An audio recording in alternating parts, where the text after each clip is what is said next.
Morning eighth class students. देखिए बेटा, हम आपका पाठ चिट्ठियों की अनूठी दुनिया, इसमें हम चिट्ठी पत्रों की उपयोगिता के बारे में पढ़ रहे थे।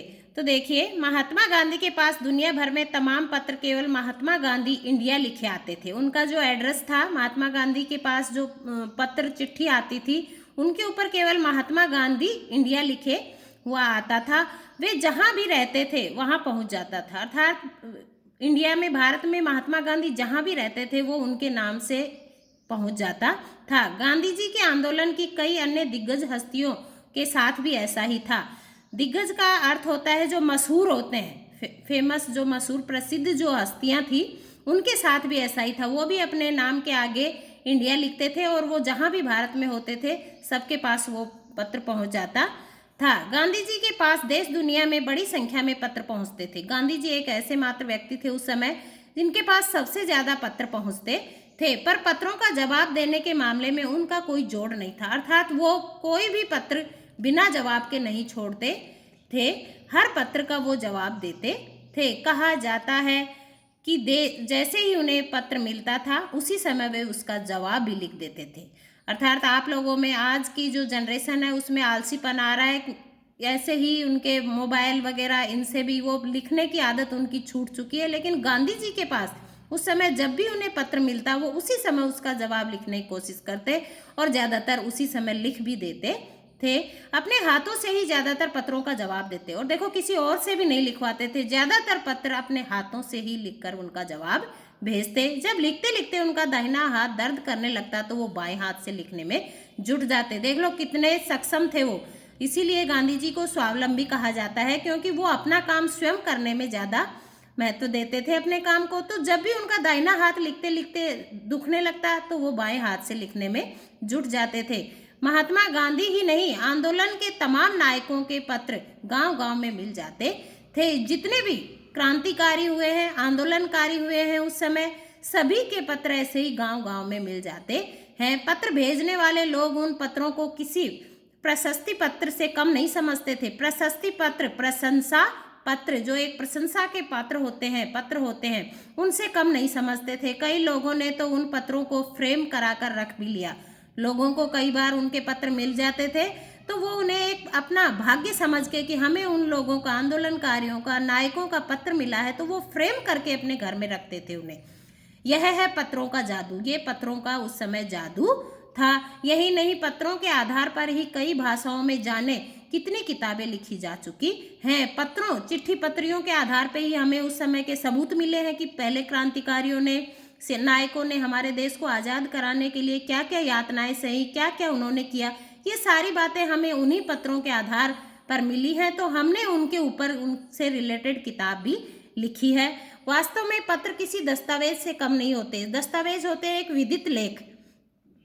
पंत के 200 पत्र बच्चन के नाम और निराला के पत्र हमको लिखो है कहा, तथा पत्रों ने आईने में दयानंद सरस्वती समेत कई पुस्तकें आपको मिल जाएंगी। कहा जाता है कि प्रेमचंद खास तौर पर नए लेखकों को बहुत प्रेरक जवाब देते थे। प्रेरक होता है प्रेरणा देने वाला, अर्थात प्रेरित करने वाला।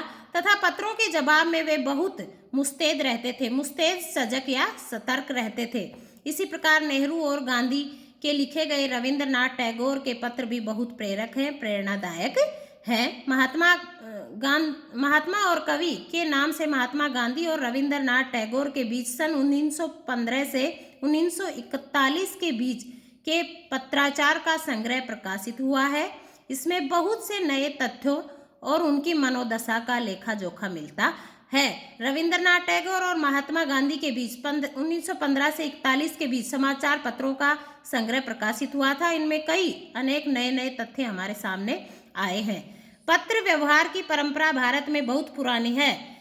पत्र व्यवहार बहुत पुराने समय से ही हो रहा है। रिवाज, परंपरा होती है रिवाज, तो पत्रों का रिवाज हमारे संस्कृति में बहुत पुराना है। पर इसका असली विकास आज़ादी के बाद ही हुआ। पहले भी था, लेकिन असली जो विकास है, जो काम में, पहले तो पत्र कई कई दिनों में मिल नहीं पाते थे, लेकिन अब इनका आज़ादी के बाद इतना विकास हुआ कि कोई दिक्कत नहीं। पत्र जैसे ही डाला जाता था 2-3 दिन के बाद हमें प्राप्त हो जाता था। तमाम सरकारी विभागों की तुलना में सबसे ज़्यादा गुडविल डाक विभाग की ही थी। गुडविल होती है अच्छाई होती है, गुडविल होती है अच्छी छवि जो होती है, वो किसकी थी? डाक विभाग की थी सबसे ज़्यादा। इसकी एक खास वजह यह भी है कि यह लोगों को जोड़ने का काम करता है। पत्र लोगों को एक दूसरे के संबंध स्थापित करने का काम भी करता है। घर घर तक इसकी पहुंच है। संचार के तमाम उन्नत साधनों के बाद भी चिट्ठी पत्री की हैसियत बरकरार है।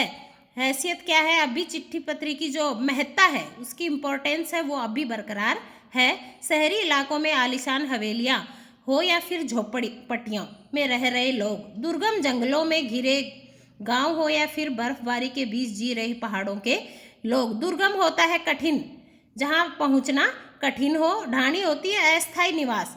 तो जहां भी, चाहे दुर्गम जंगल हो या फिर कोई पहाड़ों के बीच रह रहा हो या फिर समुद्री तट के किनारे रह रहे मछुआरे हो या ढाणियों में बस रहे लोग हों, आज भी खतों अर्थात चिट्ठियों का ही सबको बेसब्री से इंतजार होता है।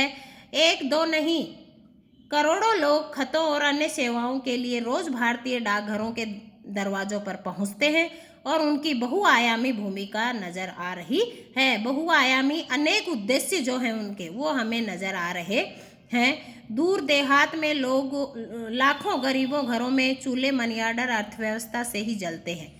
कह रहे हैं दूर जो देहाती इलाके हैं उनमें लाखों घरों के जो चूल्हे हैं वो मनी ऑर्डर, जो पैसे आते हैं मनी ऑर्डर से, उसी अर्थव्यवस्था से जलते हैं।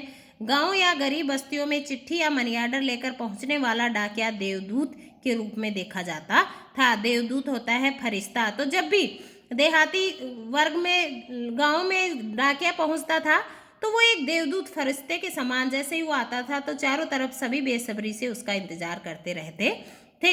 ये था बेटा आपका चिट्ठियों की अनूठी दुनिया पाठ। इसमें हमें चिट्ठी पत्रियों की महत्वपूर्णता और इनका क्या हमारे जीवन में उपयोग होता रहा है और क्या अब धीरे धीरे खत्म हो गया है, पहले इनकी इम्पोर्टेंस बहुत ज़्यादा थी। धन्यवाद।